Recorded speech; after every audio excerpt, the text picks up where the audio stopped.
بفرمایید آقای مرزا. برم آقا یه چیزی میتونیم امشب این قسمت ستایش سخن و حکمت و اندرز رو نصفش رو بخونیم به روال شب‌های گذشته و کامنت دهیمون هم در میانه بیتامون هر شب باشه. پیشنهاد خودم اینه که چون خیلی بیتاش واقعیتش خیلی خیلی درخشان نیستن، گازشو بگیریم بریم. دوستان عزیزم همه کامنتاشونو بزن آخر سر در حد مثلا 10 دقیقه هر نکته بود رو بگیم که یه خود برسیم به قسمت‌های جذاب داستانی هفته. آره من که موافقم، منم چون موافقم. چین خشکه این بیتاش، یکی دو تا بیت خوب مثلا که آدم اگر ذوق یه کنه بیتی پیدا بود که میشه. اصلا نفهمیدیم یه چیز کنیم، ولی گازو خودم بگیر اون بریم. نکات ترجمه تحت لفظی کلمات رو میگم اونایی که لازم آره. باشه. چون باید کامل. به تو راحت و صدورم یه مقداری برسید از دلمون دوستان تنگ بود. مخصوصا سامان نکاتی رو که به ذهنتون میرسه یادداشت کنید آخر چیز چشم میگیم، ولی من چشم استاد. گازشو میگیرم میرم. برو آقا ببر برو. برو. تا هیچ سخن و حکمت و اندرز. آنچه او هم نو است و هم کهنه است، سخن است و در این سخن است. ز آفرینش نزاد مادر کن، هیچ فرزند خوب طرز سخن. تا نگویی سخنوران مردند، سر به آب سخن فرو بردند. هر جا که اقتضای قافیه باشه اونجوری میگم، هر جا باشه معمول. چون بری نام هر که را خواهی، سر برآرد ز آب چون ماهی. فنی کو چو روح بی عیب است، خازن گنج خانه غیب است. کس شنیده او داند، نامه نانوشته او خواند. بنگر از هر چه آفرید خدای، تا از او جز سخن چه ماند به جای. یادگاری کز آدمی زاده است سخن است، آن دگر همه باد است. جهد کن کز نباتی و کانی، تا به عقلی و تا به حیوانی. باز دانی که در وجود بد و دهر میتواند. هر که خود را چنان که بود شناخت، تا ابد سر به زندگی افراخت. فانی آن شد که نقش خویش نخواند، هر که این نقش. چون تو خود را شناختی به درست، نگذری گرچه بگذری ز نخست. وان کسان کز وجود بی خبرند، زین درآیند و زان دگر گذرند. روزنه بی غبار و در بی دود، کس نبیند در آفتاب چه سود. داره مقدمه چی میکنه برای اینکه بگه چقدر کارم درسته توی این.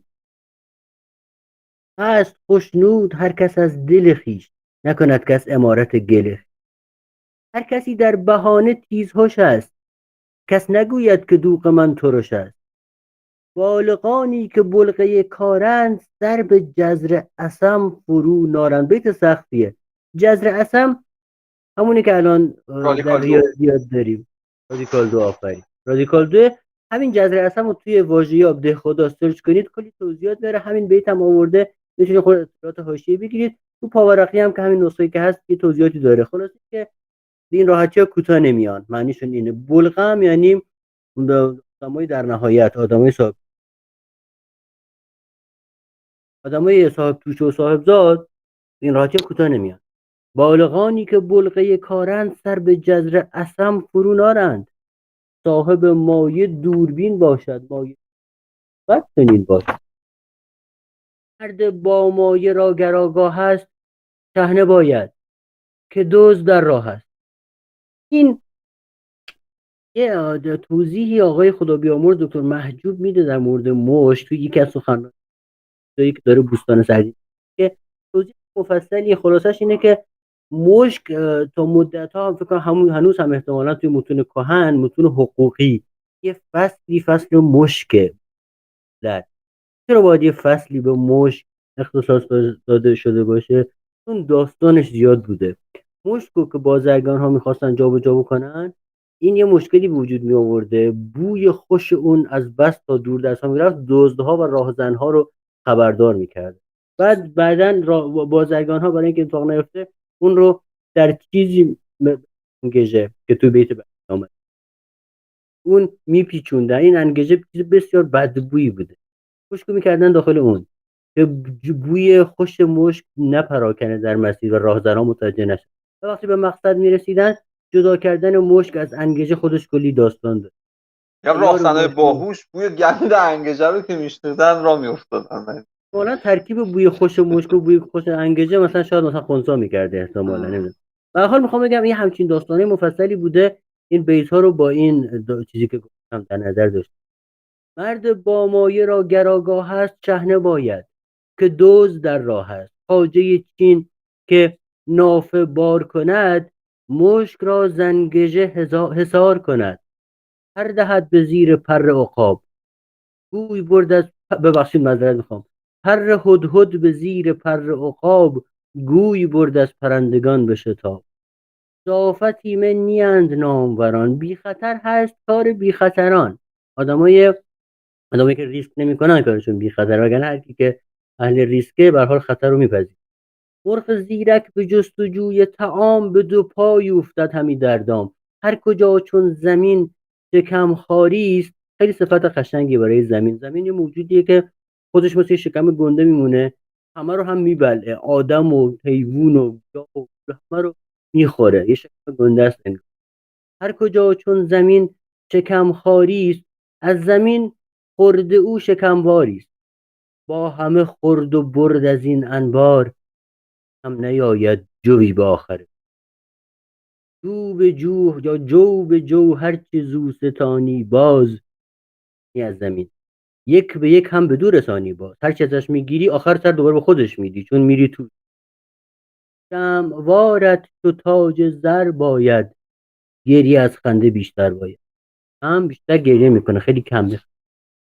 آن مفرح که لعل دارد و در، خنده یکم شده است و گریه پر. یه توضیح کوچیک و سریع بدم که حافظ میگه علاج ضعف دل ما به لب حوالت کن، که این مفرح یاقوت در خزانه توست. مفرح یاقوت که حافظ میگه و اینجا هم نظامی میگه مفرح. این توی کتاب آسوی باستانی پاریزی هم یه اشاره‌ای بهش میشه و خیلی درخشان و خوندنیه، بخونن. از یاقوت رو و بعضی سنگ‌های قیمتی رو با آسیاب مخصوصی، آسیاب دستی میساییدن و قاطی میکردن و چیزای دیگه و میخوردن. حالا علاوه بر که میخوردن، در داخل سرمه هم میکردن و خاصیت‌هایی از جمله باه و از این داستانا براش در نظر میگرفتن و برای بعضی از بیماری‌ها تجویز میکردن و این داستانا. خلاصه اینکه سنگ‌های قیمتی رو میخوردن. اون سنگ قیمتی که در خزانه پادشاه‌ها بود بهش میگفتن معمولا از یاقوت. و خنده، وقتی آدم میخنده دندوناش مشخص میشه که اون دندونها شبیه به دور میتونه باشه.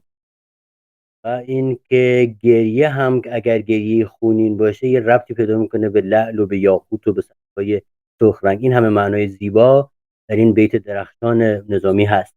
آن مفرح که لعل دارد و در، خنده کم شده است و گریه پر. هر کسی را نهفته یاری هست، دوستی هست و دوستداری هست. خرد است آن کزو رسد یاری، همه داری اگر خرد داری. هر که داد خرد نداند داد، آدمی صورت است و دیو نهاد.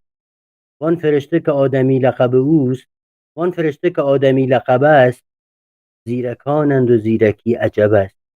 در ازل بود آنچه باید بود، جهد امروز ما ندارد سود. کار کن زان که به بود به سرشت، کار و دوزخ ز کاهلی و بهشت. رقم این که در بیت قبلی داره به تقدیری جبری مسلکه. با این وجود تو کار کن. ترکیب کار و دوزخ در مصرع دوم از ترکیب کاهلی و بهشت بهتره. بهتره که در دوزخ باشی و کار کنی تا اینکه در بهشت باشی و خیلی بیت عمیقی ها، قشنگ و درخشان و زیبا. حالا حالا من اولش گفتم امشب بیتا خنکه تک بیتای درخشان داره، من در مجموعش منظورم این بود که بیتای ولی بیتای درخشان خیلی زیاد تو داره. حرف حساب داره زیاد میزنه، حالا خیلی شاید از لحاظ ادبی مثلا درخشان نباشه ولی هر که در بند کار خود باشد، با تو گر نیک نیست بد باشد. با تن مرد بد کند خویشی، در حق دیگران بداندیشی. آدمی که در بند کار خودشه. همت این به قول چیز تعقید لفظی داره. توضیح پایینشو میخونم براتون اگر بیت خود سخته.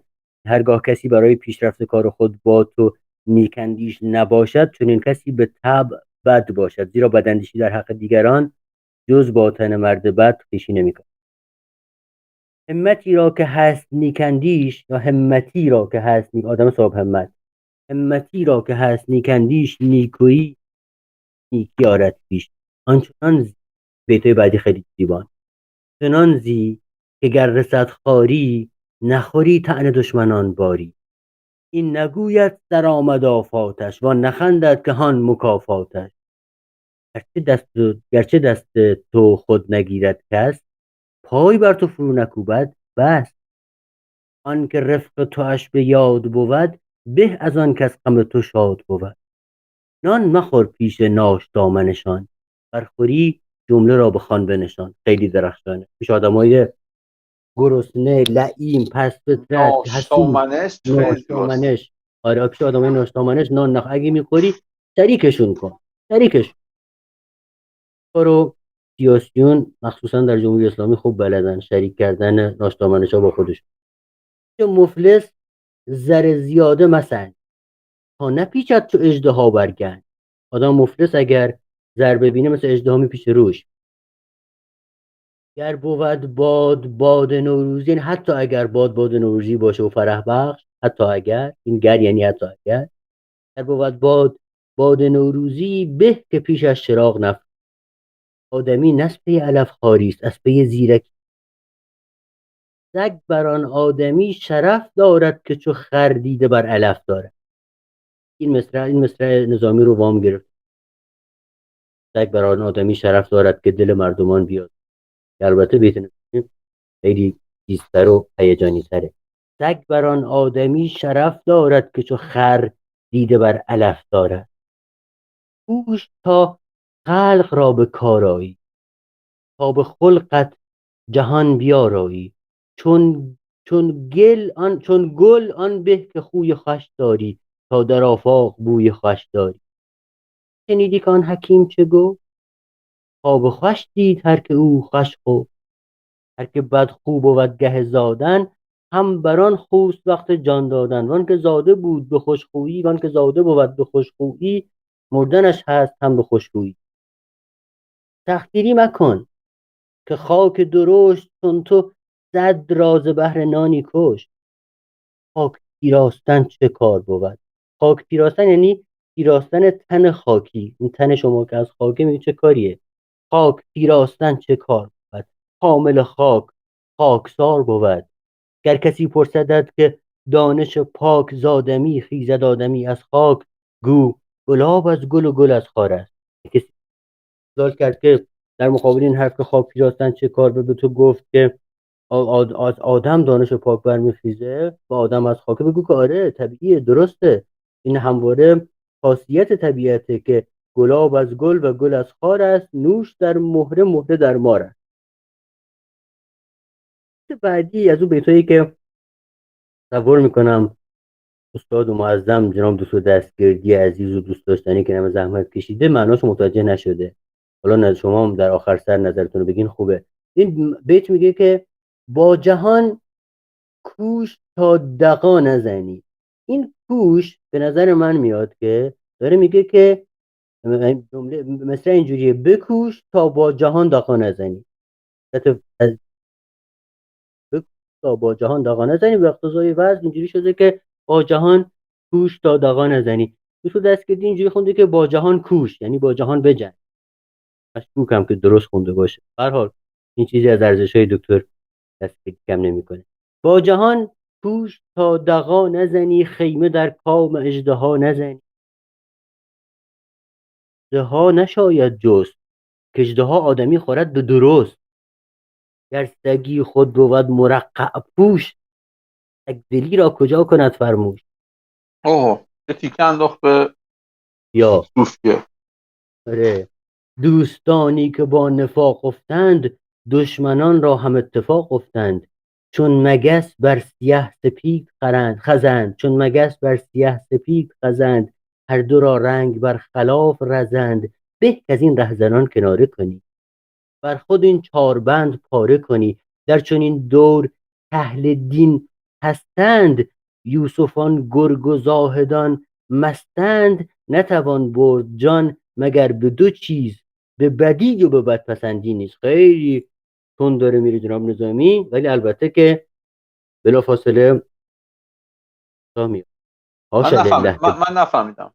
نتوان میگه برد در یعنی چی؟ این میگه ببین در این دوره‌ای که اهل دین آدمای پستیان و یوسف ها خودشون گرگ شدن و نه زاهد ها همه خب بیت بعدی مشکل مستن. داره. آره میخوام در همچین دوره‌ای به دو چیز باید جام ببری، به بدی و به بدپسند. یعنی تو هم بد باش و بدپسند. آها یه طعنه میزنه در واقع. داره مثلا یه ارشاد خیلی پست مدرن میکنه که تو بد باش و بدپسند باش، ولی بلافاصله میگه که حاشا لله که بندگان خدای این چون بند برنهند به پای، و خاتش انگیزند نفت جویند و تلق را ریزند. تلق پنبه کوهیه، یه جور آتش زنه است که میزن رو آتیش که گر بگیره. ای فتنه زیر پا یاریم، شرط فرمانبری به جا یاریم، به جویزر نیازمندی چند، هفت قفلی و چار بندی چند. در چیزای پادشاه ها راشون در هفت صندوق تو در تو میذاشتن با هفت قفل کی نتونه ببره، و با 4 بند میبستن. با 2 تا بند اگه گره بزنی باز کردنش آسونه، ولی روشی بوده که با 4 تا بزنی که باز کردنش سخت باشه. لاله را بین که باد رخت رو بود، ببین که لاله چجوری باد لباسشو برد، از پی یک دو قلب خون آلود، چهره سرخی داره و قلب خونی داره.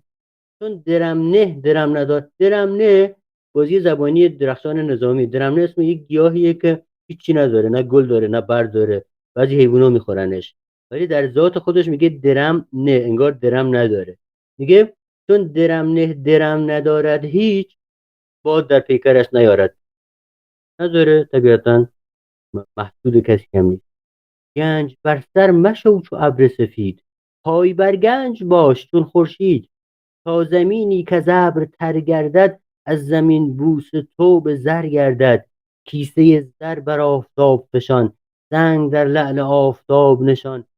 زر چشم روشنی و تو به زر چشم روشنی. یا فعلی یعنی هست.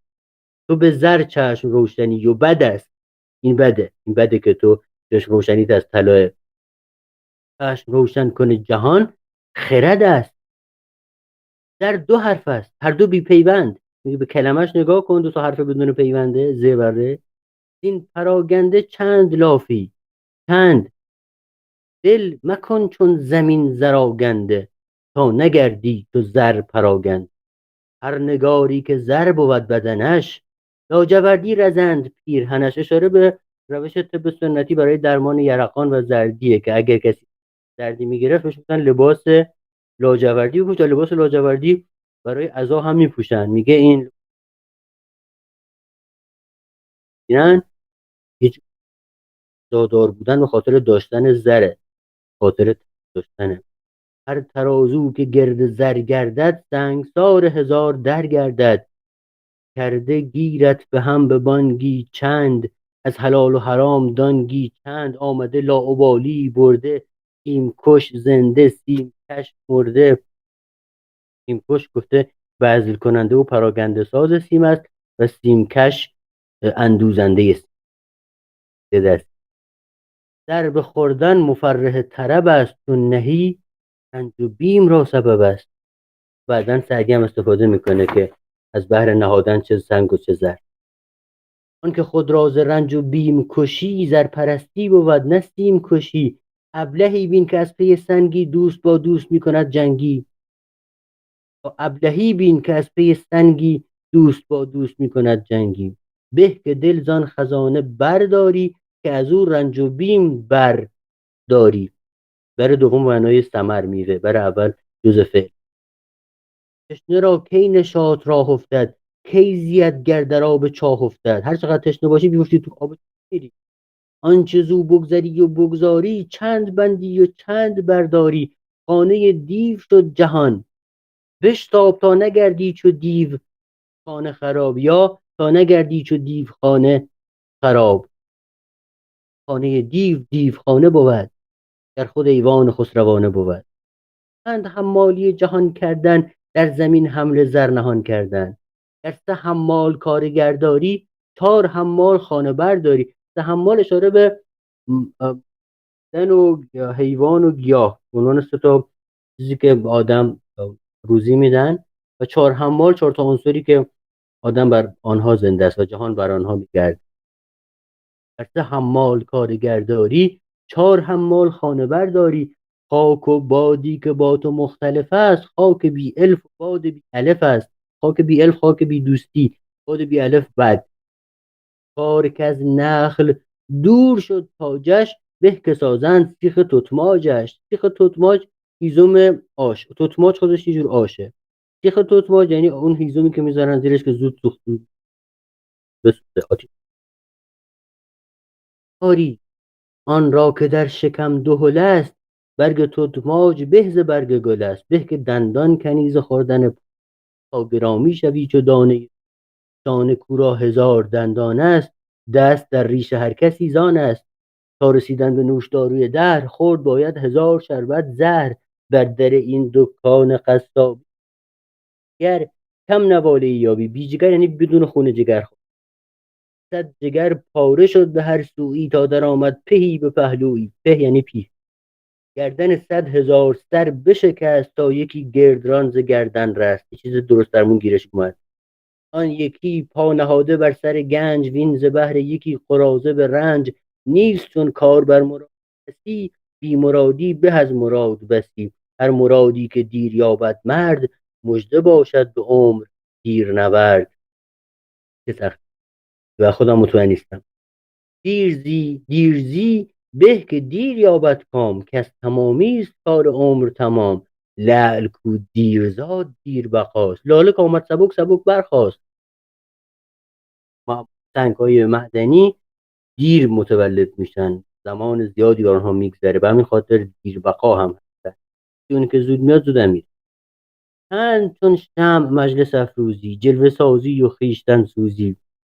پای بگشای از این بهیمی سم، سر برون آر از این سفالین خم. از سر این شاخ 7 بیخ بزن، و سم این نعل 4 میخ بکن. و چون این چاه بوریا بر سر، مرده چون سنگ و بوریا مگذر. چاهی که روشو پوشونده باشن که تو بیفتی توش، حواست باشه. سنگ مثل بوریا حواست نباشه. عاقل باش، هوشیار باش. زنده چون برق میر تا خندی، جان خدایی به از تنومندی. گر مریدی چنان که رانندت، بر رهی رو که پیر خوانندت. از مریدان بی مراد مباش، در توکل کم اعتقاد مباش. من که مشکل گشای هم، به خدای ده و برون دهم. داره طعنه میاد به کسانی که در و قدر نظامی رو نمیدونن. گر در آید ز راه مهمانی، کیست در میان نهد خوانی. ندارم حتی اگر مهمونی برام بیاد، یه سفره درست درمونی براش بذارم. مثلا بیت قبلی الان نمیخوام خیلی موقوف بگو. المعانی دیگه من که آره. مشکل گشای 100 گره هم، ده خدای ده و برون دهم. گر در آید ز راه مهمانی، کیست در میان نهد خوانی. من ندارم حتی یه سفره براش بذارم برای مهمون. اگر دقیقا. عقل داند که من چه میگویم، چارت که شد چه میجویم. نیست از نیستی شکست مرا، بزان کس که هست هست مرا. اسمشو نمیاره ولی گله‌منده از اون آدم. ترکیم را در این حبش نخرند، یا بازار سیاه‌فروش هاست. من که جنس ترکی اصل دارم، جنس منو نمیخرم، ضعف میخرم. همیشه همین بوده. لاجرم دوغبای خوش نخورند، دوغبا هم که آش دوغ. تا در این کوره طبیعت پز، خامی داشتم چو میوه رز. روزگارم به حسرمی میخورد. حسرمی یا جور آشه که با قوره درست کنن. وقتی که قوره بودم، منو آش قوره ازم درست میکردن. توتیاهای حسرمی میکرد. ظاهرا با حسرم توتیان درست کردن ظاهرا. چون رسیدم به حد انگوری، میخورم نیش های زم. یا حالا که پخته شدم، تحویلم نمیگیرم. ای که جز جرعه زمین نبود، قدر انگور بیش از این نبود. تا که شرابو میریزن رو زمین، کسی قدر انگورم نمیدونه. هر طریقی روم که رانندم، لاجرم آب خفته خوانندم. این اشاره به یه باور کهن داره که آب وقتی که در یه جای راکد میشه، از دلش ضرب بیرون میاد. توی آبهای خفته، آبهای راکد، دنبال زر باید گشت. آب گویند چون شود در خواب، چشمه زر بود نه چشمه آب. غلطن. باشد سیم، یخ گواهی دهد بر این تصمیم. سیم را کی بود مثابت زر، فرق باشد ز شمس تا به قمر. سیم بیا ز مس نمونه بود. بازی زبانی با حروف. خواست آنگه که باژگونه بود میشه مس. آهن من که زرنگار آمد، در سخن بین که نقره کار آمد. مرد آهن فروش زر پوشد، کاهنی را به نقره بفروشد. اونایی که شعر بد میگن کالای بد دارن خیلی براشون بهتر از من نظامیه. وای بر زرگری که وقت شمار، زرش از نقره کم بود به عیار. جهان این جنایت هم سخت است، که از هنر نیست دولت از بخت است. ای وای که دولت آدم ها بر اساس هنرشون نیست، شانسیه. آن مبصر که هست نقد شناس، نیم جو نیستش ز روی قیاس. وان که او پنبه از کتان نشناخت، آسمان را ز ریسمان نشناخت. پر کتان و قصب شدن بارش، در به صندوق و خز به خروارش. چون چنین از کار گوهر و سیم، از فراغت چه برد باید بیم. بهتر نیست که منم هیچ کاری نکنم این گوشه بشینم. چند تیمار از این خرابه کشم. خرابه یعنی دوست. آفتابی در آفتابه کشم. بازی کلمه آفتاب و آفتابه خراب و خرابه. آید آواز هر کس از دهلیز، روزی آواز ما براید نیز. چون چند کس گفتند، هم در آن قصه عاقبت خفتند. واجب آن شد که کار دریابم، گر نگیرد تو دیگران خوابم. راه رو را بسیچ ره شرط، تیز راندن ز بیمگه شرط است. آدمی که میخواد که راه روه، باید که راه رو آمادگی داشته باشه و از اون جاهای ترسناک بیمگه سریع رد بشه. شرط زنده موندنش اینه: میروم من غرم نمی آید، جسمم بام نمیاد. این تشبیه کردن تن به خر فقط مال نظامی نیست، دیگران هم بودن. بیت معروف مولوی که همین میردت ایسی از لاغری خر پرده. میروم من خرم نمی آید، خود شدن باورم نمی آید. آنگه از رفتنم خبر باشد، کاشیانم برون در باشد. چند گویای بی خبر بودن، دیده در بست در برآمودن. یک ره از دیده ها فراموش باش، محرم راز باش و خاموش باش. تا بدانی که هرچه میدانی، غلطی یا غلط همی خوانی. پیل بفگن که سیل ره کنده است. پیل نقطه ضعفش اینه که در زمین گلالود نمیتونه راه بره. اون جمله معروف سعدی رو بیاد بیارین دیگه. گفت اینجا پری رویان نغزند، چو گل بسیار شد بلغزند. جایی که سیل اومده و راه رو کنده باشه و راه گلالوده از بخاطر اون سیل. اینجا مصرع دوم رو گفته پیلکی های چرخ بین چنده است. توی اون نسخه برات که گفتم جور دیگری است که دکتر زبیدی هم اون گوشش نوشته که اون منطقه تر به نظر میاد که پیلگل های چرخ بین چنده است. پیلگل همون چیز دیگه، همون جایی که پیل میره توش و نمیتونه در بیاد. پیل بفگن که سیل ره کنده است، پیلگل های چرخ بین چنده است. خاک را پیل چرخ کرده مغاک، بچنین پیلگل ندارد باک. بنگر اول که آمدی ز نخست، زان چه داری چه داشتی به درست. آن بری زین دو پیل ناوردی، که اولین روز با خود آوردی. دو پیل ناوردی اشاره به شب و روز داره و اشاره به دوتا پیل بازی شطرنج هم میتونه داشته. آن بری زین دو پیل ناوردی، که اولین روز با خود آوردی. وام دریا و کوه در گردن، با فلک رقص چون توان کردن. از که داری میرقصی و لؤلؤ و جواهرات به تو آویزونه، اینا وامهایی است که تو به دریا و کوه بدهکاری بدی. با این تا وام جمله بازدهی. معلومه که از نظر چیز زبانی که قبلا این کلمه وام بود، در زمان اسلامی تبدیل شده به وام و این کلمه هنوزم وام رو در فردوسی و در رودکی و در دیگران دیدیم دیگه. یادتون بیارم که فام خرد دوختم، همه هرچه هست اندوختم. یکی نغز بازی کند روزگار که بنشاندد. گوش تا وام جمله بازدهی، تا تو مانی و یک ستور تی. ز بار جهان نداری جو، در جهان هر کجا که خواهی رو. پیش از آنت فکند باید رخت، کافسرت را فرو کشند است. باشد که صد شکوفه پاک، از غبار حسد فتد بر خاک. من که چون گل سلاح ریختم، هم ز خار حسد گریختم. تا مگر دلق پوشی جسدم، حلق ریزد بر آتش حسدم. حلقو که قبلا گفتم چند بیت قبلتر، آتش حسدم که صدو یأکل الایمان کما یأکل النار الحطب، تشبیه شده با آتش.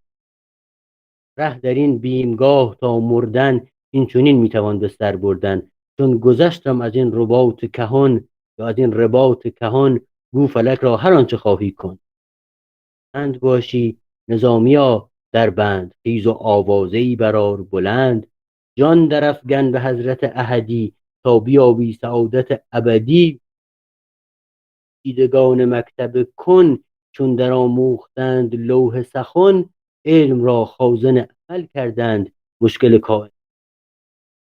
هر کسی راه خوابگاهی رفت، چون که هنگام خوابش آمد خفت.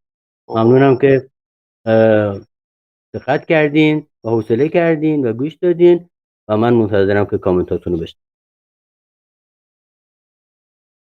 من فکر کردم یک کله تا تهش میری تا سر بهرام. آقا این در نصیحت فرزند خویشم اگه زیاد نیست بخون که دیگه از هفته دیگه قصه بخون.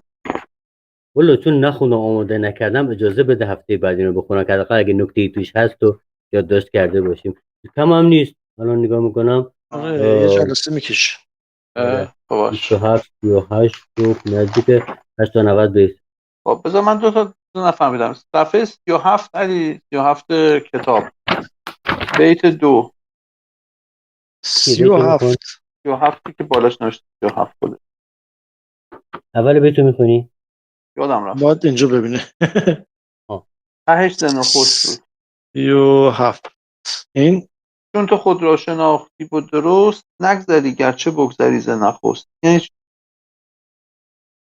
من پیدا کنم.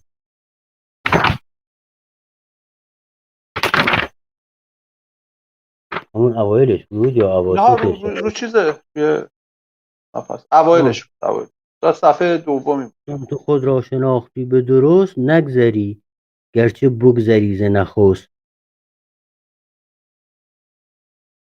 گرچه توضیحاتش چی گفته؟ هیچی؟ ریحانه بگو. منم همون موقع که داشتم میخوندم به این بیت فکر کردم اتفاقا و همون لحظه این به ذهنم رسید که اگه خودتو درست بشناسی هرچند که از خودت هم بگذری ولی کارت درسته،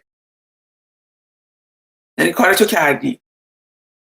این گرچه بگذری رو من گرچه بگذری ز نخست کنم گذشتن از خود، یعنی من این اولین چیزی بود که به ذهنم رسید، نه که اصراری بهش داشته باشم.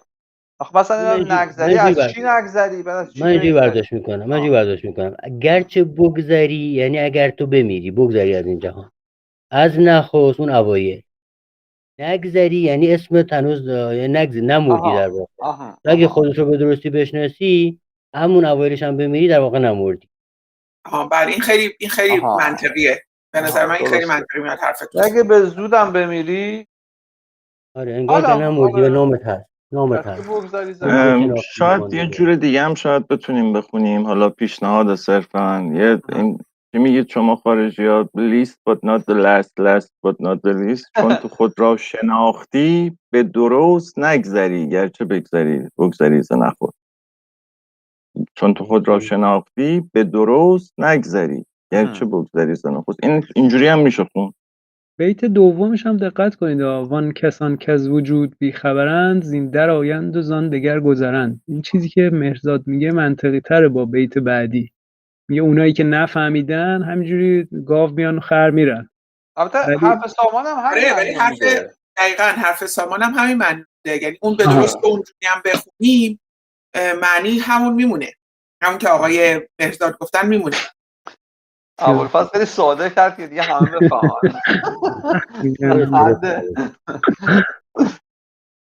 من فهمیدم. منم فهمیدم. خب یکی دیگه هم من دارم بعد دیگه بقیه شد. 38 صفحه بعد بیت 3 یه خودخود و عقاب اینا داشت.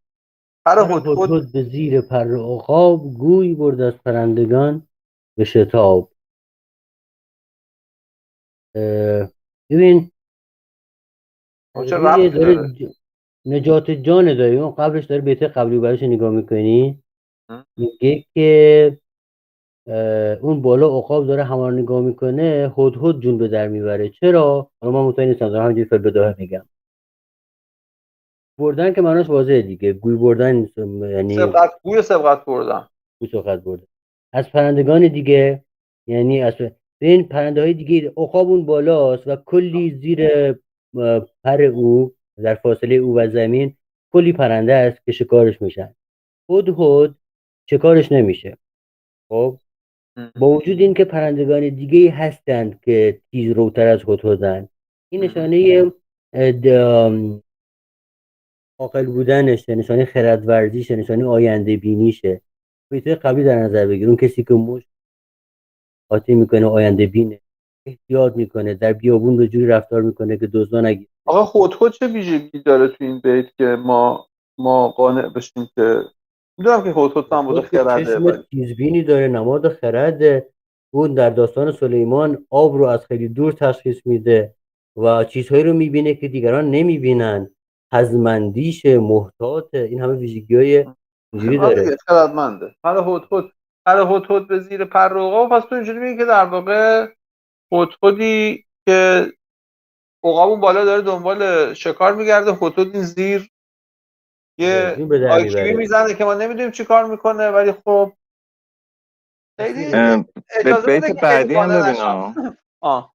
بیت بعدیش هم ببین، به نظرم بیت بعدی توضیحش اضافه تیمنی هن. نامبران بی خطر هست، تابر بی خطران قاعدتا. اگر که توضیح بیت بالا این باشه آها. باید این معنی ما بگیریم که هدهد هدهد بی خطره، که آه. یعنی نامبر نیست و بی خطره، ولی اینجوری نیست. هدهد نامبر اتفاقا در دست کم در ادبیات، ولی شکاری نیست. نستن شما بفرمایید.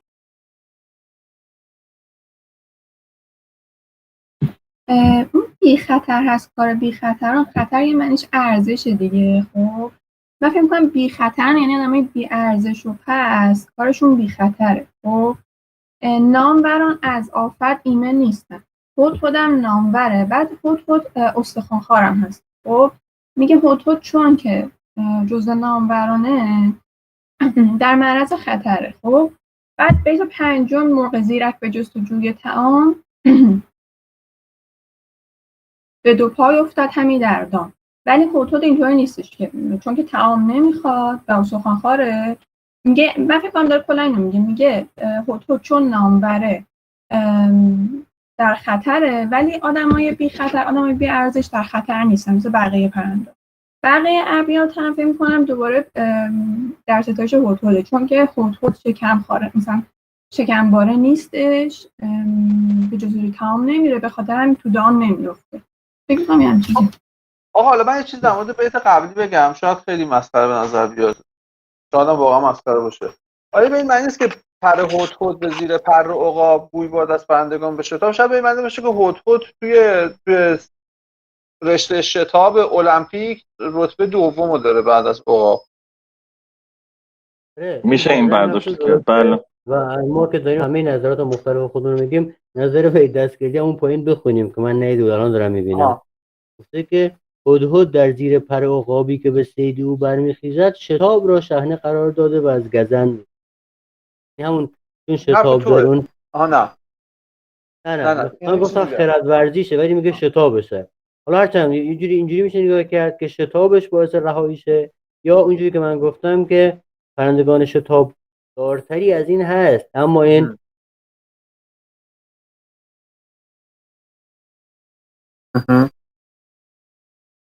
من نمیدونستم هدهدم مثل هما استخوان‌خواره. شاید من دارم قاطی میکنم، نمیدونم. فکر کنم هماه، اونی که شما میگید هما استخوان‌خواره. آره شاید من اشتباه گفتم. واقعا هما استخوان‌خواره یا توی ادبیات؟ بله.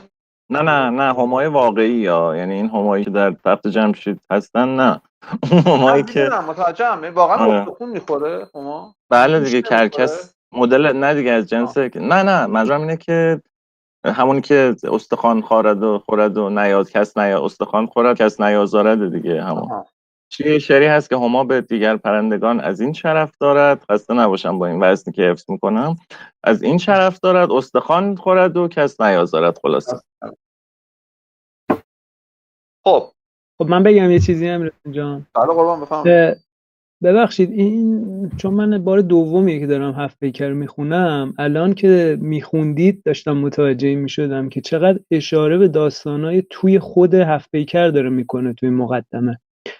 یعنی 2-3 جا بود که حالا حداقل که الان به ذهن من میرسید، مثلا داشت اشاره به قصاب میکرد که ماجراشو خواهیم خوند و اینا. بعد نیست که حالا بعدن که مثلا تموم شد هفت پیکر یه بار دیگه این قسمت رو حالا همه یا نگاه بکنیم یا بخونیم و اینا، به نظر میرسه که این مقدمه بعد از تموم شدن هفت پیکر نوشته شده به هر حال. ولی اشاره های زیادی بود. اون اولش هم که چیز بود که اون 7 رنگ و 7 تا چیز و 7 میکرد و اینا. آره اون دونه دونه میگفت شب‌های مختلف. ولی اینجا 3 تا از اشاره ها رو من به داستانای هفت پیکر دیدم. حالا بد نیست که بعدا دوره بخونم. منظور اون قصاب داستان شهر سیاه‌پوشانه که قصابه به لون میده. سیاه‌پوشانو گفت، یا اونجایی که خودت هم گفتی که سنگو میکوبیدن و میخوردن، اون فکر کنم بانوی حصاری بود اگه اشتباه نکنم، اونجا یه اتفاق شبیه این میفته. یک دیگه هم بود الان یادم نمیاد چیه، ولی شاید بیشتر هم بود. من همینجوری خیلی وقت پیش خوندم الان یادم نبود خیلی چیزا. بعد نیست بخونیم باز دوباره شاید. آره در مورد مرغ زیرک هم خراسانی‌ها یه ضرب المثل دارن، نمیدونم خراسانی‌ها هستن یا نه، میگن مرغ زرنگ از چنگ خود آویزو یعنی آویزونه. آره ما یه دوست داریم همیشه به اون یادآوری میکنه. خب یعنی چی؟ یعنی مرغ که زرنگه اول میره تو دام و آویزون میشه دیگه، گیر میفته تو تله. یعنی از زیرکیش در واقع به دام. اون مثلا همیشه ما میرفتیم مثلا نماز و هر کاری بود و اینا، مثلا این جلو نمیافتاد، نفر اول نبود، میگفت مرغ زرنگ از چنگ خودش آویزون میشه. همه چیزا رو نفر دوم سوم بود. ببخشید براتون عالی بود.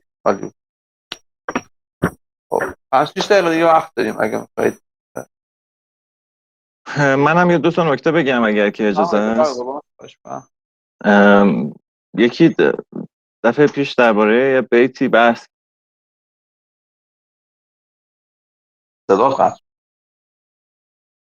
خاطرتون باشه و صدا قطع شد سامان اگه بیت رو گفت. آره مشکل دارم. میخوام بگم که دفعه پیش ما این بیتی رو خوندیم که بحث کردیم سرش، بر سر این که نوبت چو به ما رسد نگون سار کنی. اینجا دوباره دیدید دیگه اون بیت رو آورده به شکل دیگه آورده بود و به نظر میرسه همون تحلیلی که دستگردی یا حمیدیان کردن صحیحه با توجه به این چیزی که این دفعه هم خوندیم. گفت دیگه اگه رو بریزیم روی خاک دیگه چه حرمتی انگور داره. آره یعنی به نظر میاد چیز نداره، خیلی اشاره‌ای به یادی از مردگان و اینا لزوما نداره. یه نکته دیگه هم توی این بیت اجازه بدید صفحه 44 نوشته اون بالا، این بیتی که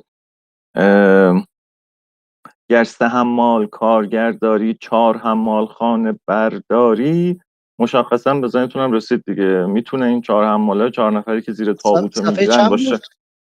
فکر می‌کنم 44. اینم جالبه، این جالب‌تره. فکر می‌کنم این نزدیکتر به ذهنه، برای اینکه این توضیحی که داده که اختلاف این 4 عنصر با خانه تن را یغما کرده، خب این 4 عنصر همه کار میکنن، فقط اختلافشون نیست، در واقع در هم تنیدنشون هم همه چی رو ساخته. خیلی نمیشه رو 4 عنصر به مثابه 4 تا چیز منفی نگاه کرد. بیشتر به نظرم حرفای عجیب غریب میزنه. اون پایین نوشته 4 عنصر که به سبب اختلاف خانه تن یا تن را یغما کرده و نابود سازن. این 4 عنصر همه کار میکنن، خب به دلیل اینکه سازنده هستن خب به یغما هم میبرن دیگه، درست میگه. ولی 4 طبع هم شما میتونید اینجوری ببینید. من به نظرم میاد با توجه به آنچه که قبلش میخونین چند حمالی جهان کردن، قراره بمیری بعد گشت حمال کارگرداری 4 حمال خانه برداری. من اینجوری میبینم. آره چیزم هستش که مرده رو 4 نفر بگیرن میتونه. آره 4 گوشه آن را بگیرن. خانه بر بچیه میبرند خانه آخرت دیگه. آره دیگه. یا از تو خانه خودت میبرند. نه به نظرم اون تابوته خونه. آره البته همه اینا که میگید میتونه باشه. بله، یه به خانه بر، به خانه بر داری. آره اینم میتونه باشه. یه سوالی هم من یه سوال دیگه هم بپرسم و اونم اینه که این یه چیزی هست لغت نورد و ناورد رو نظامی خیلی استفاده میکنه و معنیش واسه من خیلی جا نمیفته.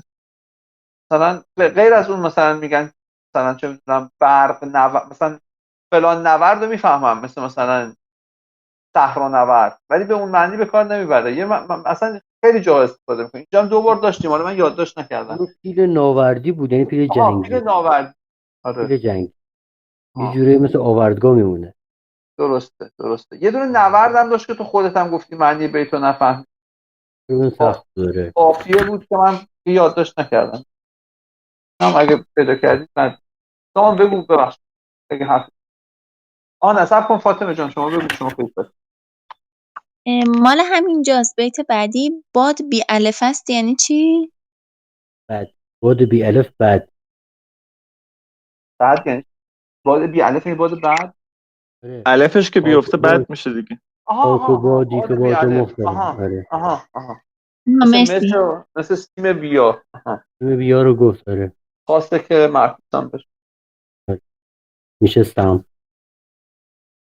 اینم بگم نمیدونم ربط داره یا نه، الان یادم اومد که اونجایی که سلیمان قاطی میکنه که هدهد کجاست، عقابو میفرسته دنبال هدهد، برو برش دار بیار.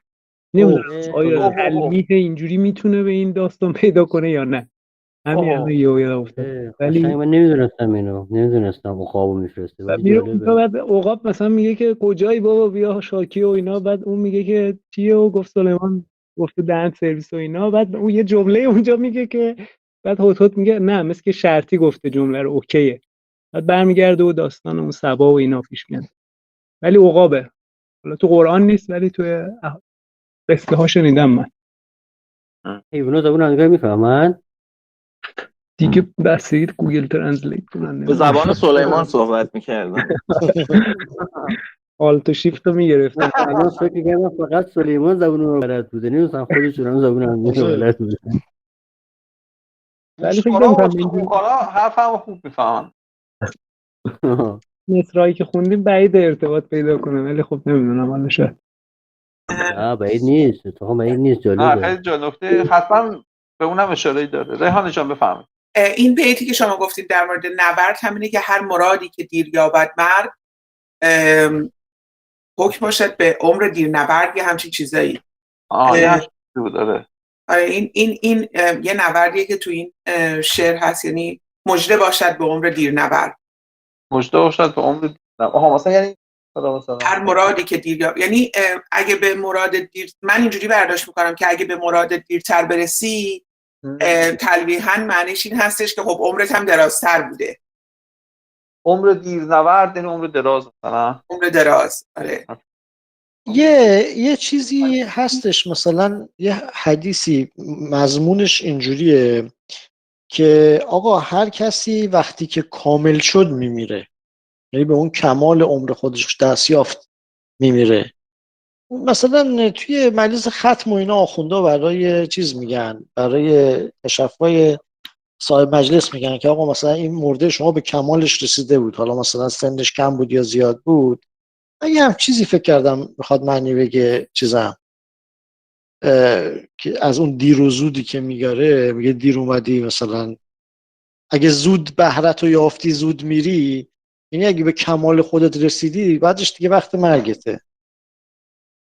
من فکرم به اون بیت عمیق دیر اومدی خیلی دیره. یکی بعدی شعرم دقیقا همین میگه که شما گفتین دیگه. خودش بعدش میگه که دیرزی به که دیر یابد کام که از تمامی است کار عمر تمام.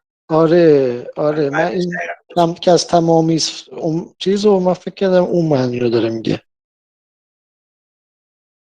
آها این بیت بعد حرف علی و بله.